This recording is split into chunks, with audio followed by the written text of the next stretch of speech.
Welcome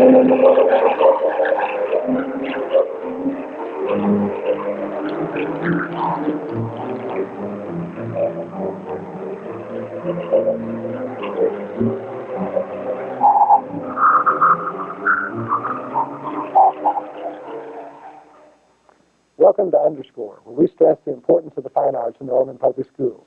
I'm your host, John Clinton, Director of Fine Arts for the Public Schools here in Norman. I hope you've had a really good fall season so far, and all of your students have gotten settled into the school schedule, and you've gotten scheduled into the school schedule. I know that we have a lot of beginning band students out there and beginning string students, and we have people in the 5th grade and the elementary music classes who are preparing for the All-City 5th grade concert that's coming up in November. So we're really excited about all the wonderful things that are happening, and I know that you're getting a lot of benefits from your students and all the things that they're doing right now. As you know, we have been having a series of shows where we have tried to introduce all the new people who are teaching in the Fine Arts Department in Norman Public Schools, and we're going to continue that. And we're coming very close to the end of that series. And I would like to introduce to you our new teacher this time is Sherry Logan. Sherry, glad to have you here. Glad to be here. Sherry is the vocal music teacher at Longfellow. And this year, Sherry, is a half-time position, and so you have come on just this year.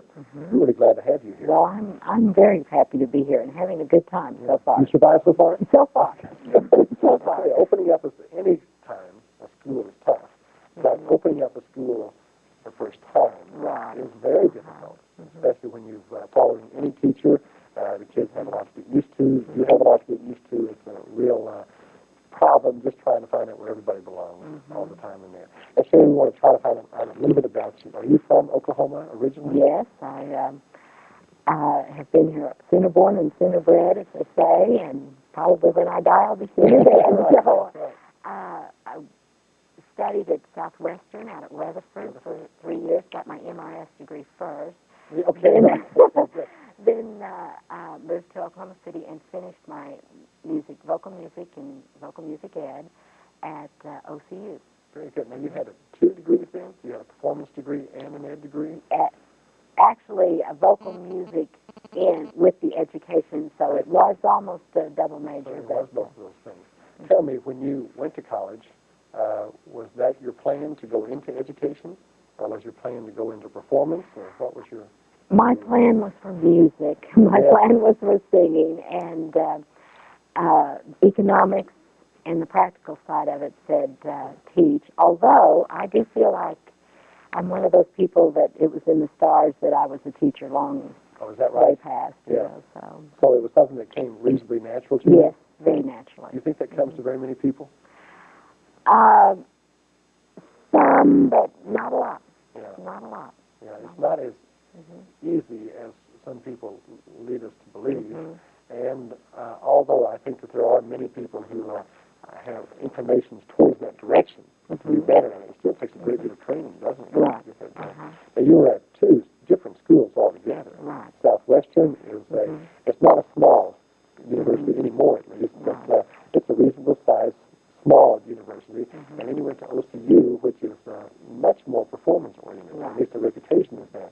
Did you find that the things that they were doing at one school compared to another were a lot different? Yes, of course, Southwestern was an education-based school, and like you say, OCU being the performance-based. And I feel like I got the best of both worlds because I got all of those education courses out of the way at Southwestern, and then really got to polish my performing skills as a musician, and really put some fine-tuning into my musicianship at OCU. That's great. Do you think, when you made the decision, I mean, mentally you had to make the decision between being the next vocal star and going into teaching.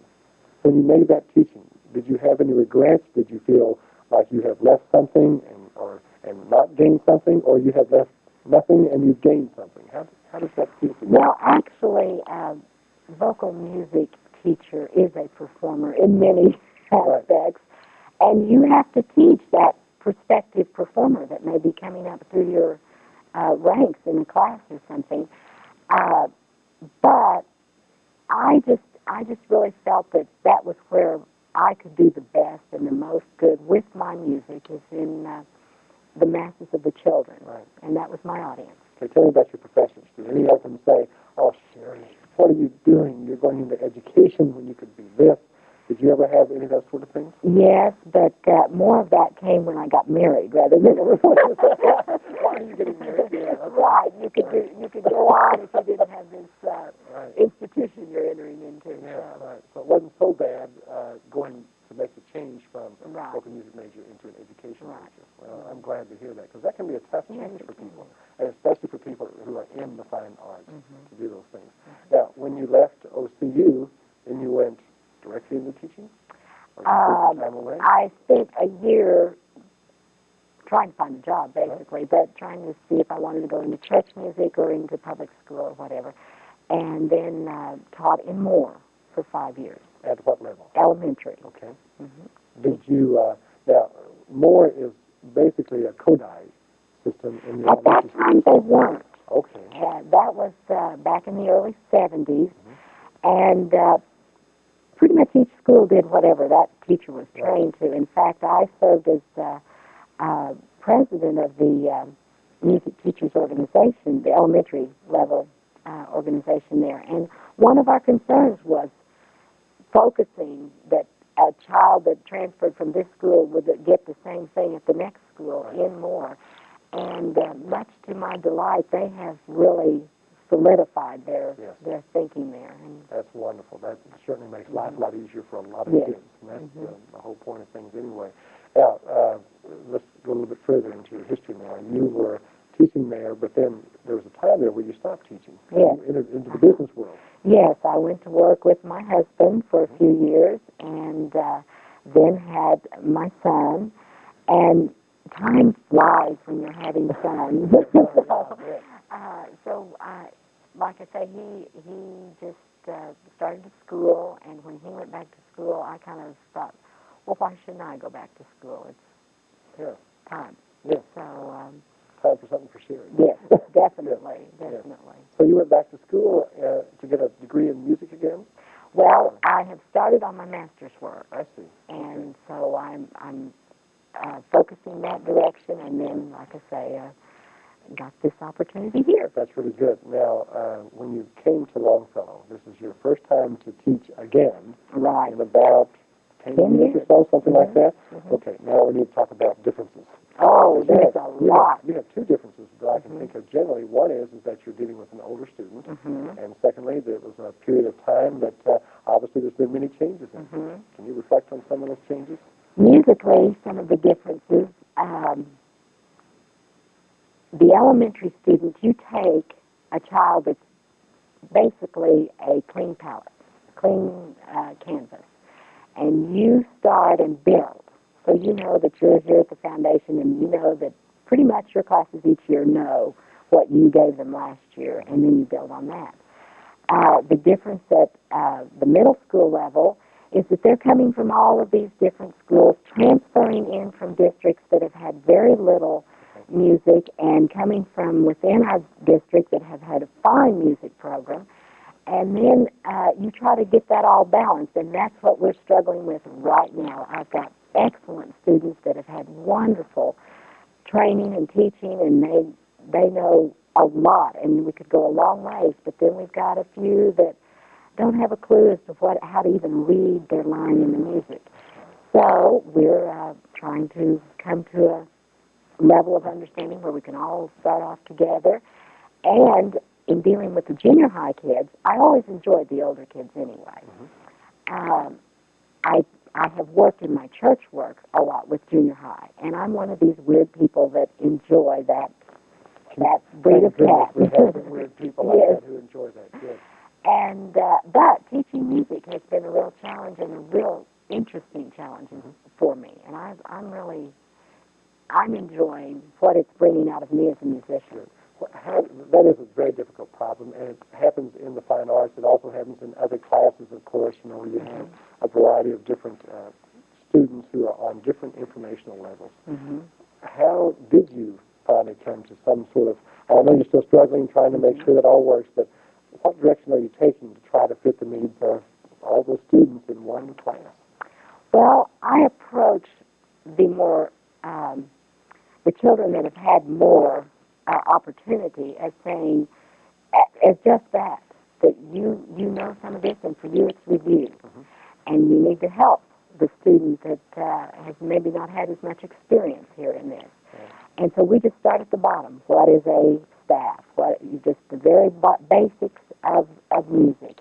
I like to think of my classes right now as more of a general music class rather than, even though we are vocal music, obviously I'm not going to be teaching fingerings or bowings or anything like that. Our instrument is our voice. But we have to have that basic, solid ground of terms, understanding of music, and we have to know that, whatever music we go into. Jargon is a tough word to deal with in itself, but there is important jargon and non-important jargon. And it's difficult in a music class when we have this body of knowledge and we have terms that have been accepted worldwide, that these are the terms that we're going to use to describe these sort of things. You must have something to work from for the kids, so you have something to work with. Are they picking up on that pretty quickly? They're doing very well. Good. Very well. In fact, just today, I felt like all of the kids in all of my classes are reading the notes on the staff and doing real well with it. That is going quite well. It's going faster than I even thought it would, so I'm very delighted. I bet the first 2 weeks of school you thought it would never happen. Yes, I told Tina Nations yesterday. She asked, well, how's it going? And I said, it's going real well. I was very pleased with the sound that my 8th grade choir was producing. And I said, a week ago, I might have not been that positive. And 2 weeks ago, I would have said, what have I done here? I can it's in a real place. It's really going well. I'm happy to say. That's good. Now, let's talk about what your plans are for these students as the year goes along. And there are several plans. One is that the plans for them now, but hopefully these students this will not be the end of their musical career.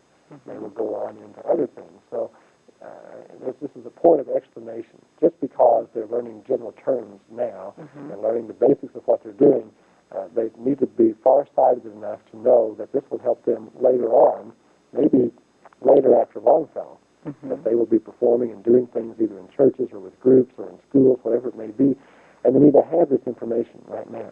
But let's say that you've been there for a while now. What are your plans for those kids and what you want them to do, the kinds of things you want them to be doing at the end of this year? My focus on my 8th grade is towards 9th grade, towards their mid-high experience, and we've already talked about that. And I introduced that as you are getting ready to go into really fun show choirs or a higher level of expectation and of opportunity. Right. And that the more prepared they are when they leave Longfellow, the faster they can get into that world next year. So for them, this year is just setting the stage and getting them ready for when they can really start using their skills and making it a very real experience for themselves. 7th grade, they're still building, and we are forming our entity at Longfellow and what we are there.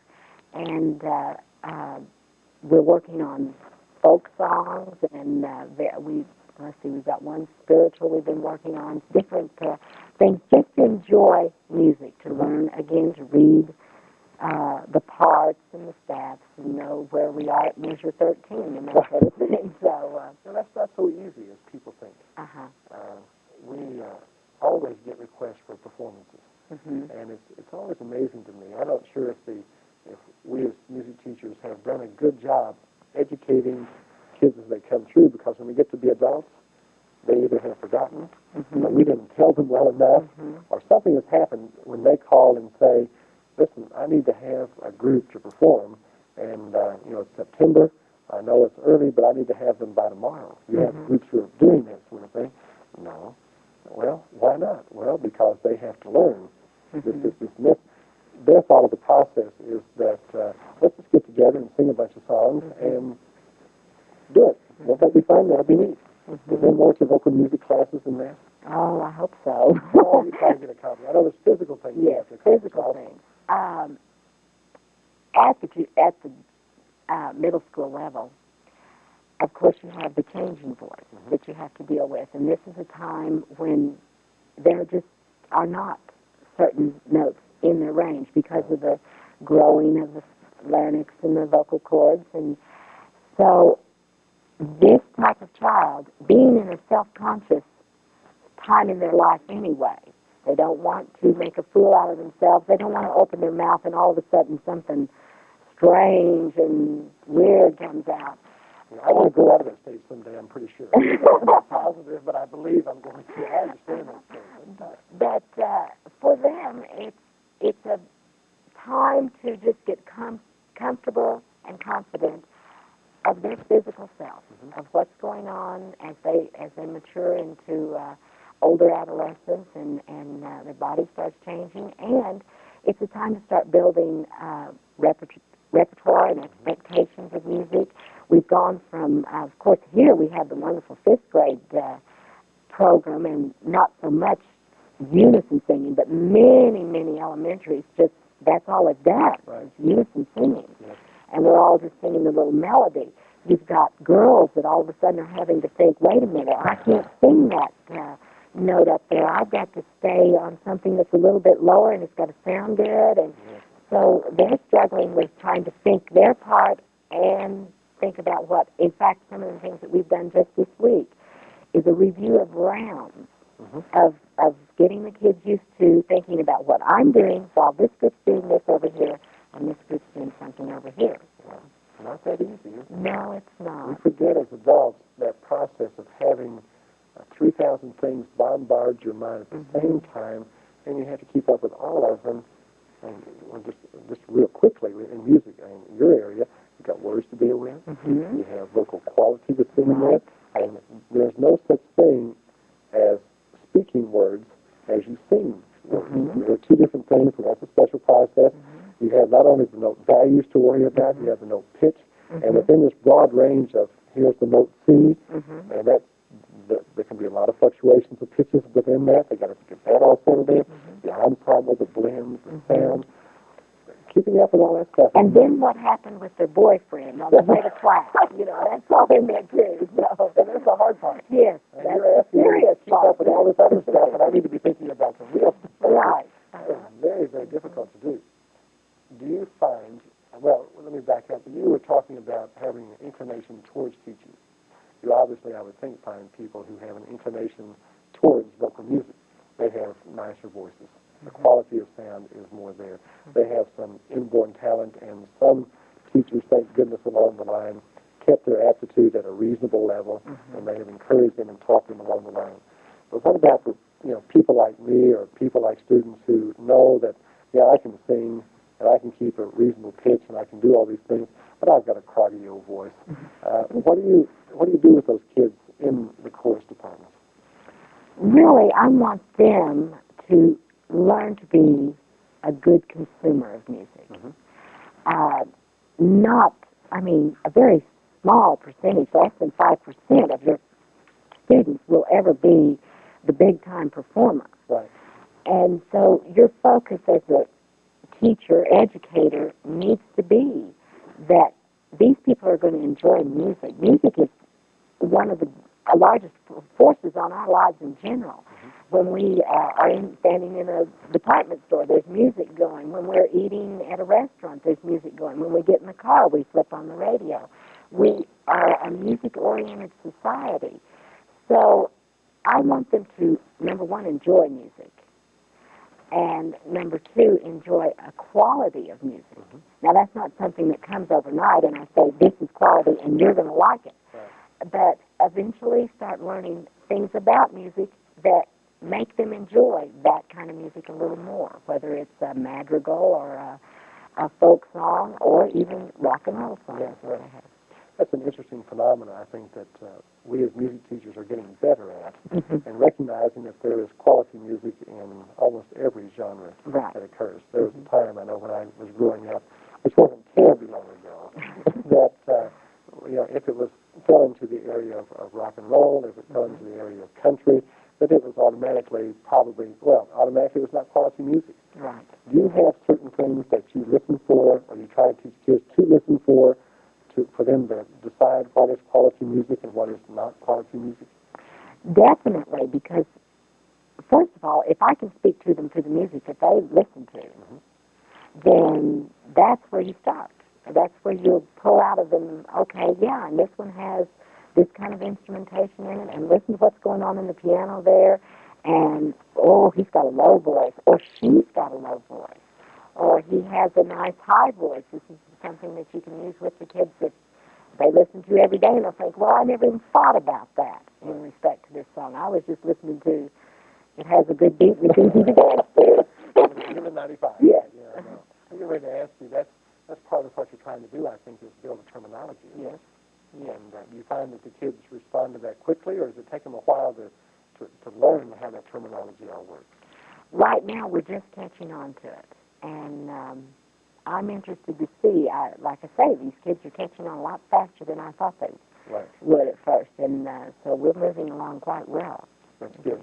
Have you gotten used to I don't know how different your schools were where you are, but one, the open classroom concept, which you are not really in, of course. You were back in your own room there, but also the school with the berm on it. And I don't know what high school you came from before, but Longfellow's a large school. Yes, Have you gotten used to all those things?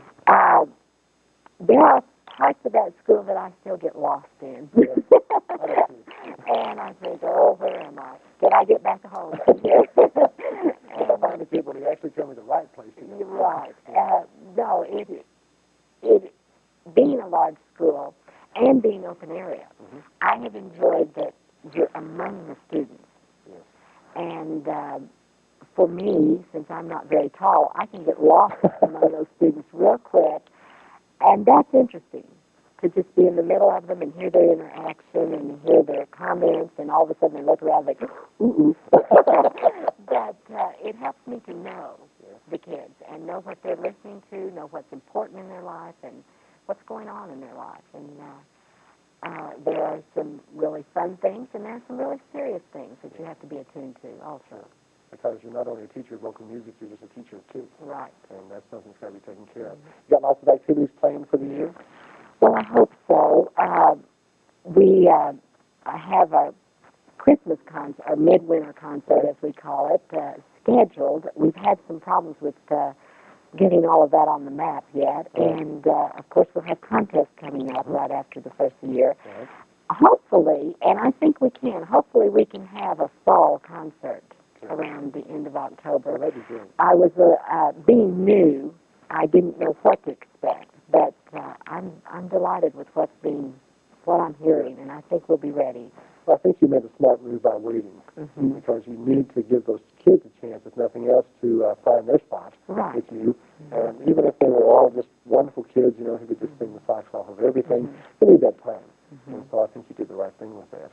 So we'll see what this year brings. Well, I tell you what, Sherry, I know you're going to do a great job at Longfellow. We're glad that you're here teaching those kids over there, and I know that they're going to get a great benefit from having you there. Well, the team is glad to have you over there, and Joe Scott, who has been the music teacher there, is still there, working with the ED kids, and is just doing a great job. I understand those kids are doing well with her, and she's doing well, and I know that she's been some help. Oh, she's been a great deal of help.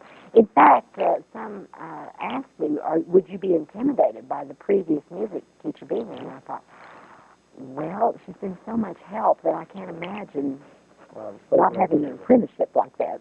That's really wonderful. Well, thank you for being with us today. Well, thank you. you. Nice to have you on the show. Good. And thank you for being with us as we stress the importance of the fine arts in Norman Public Schools.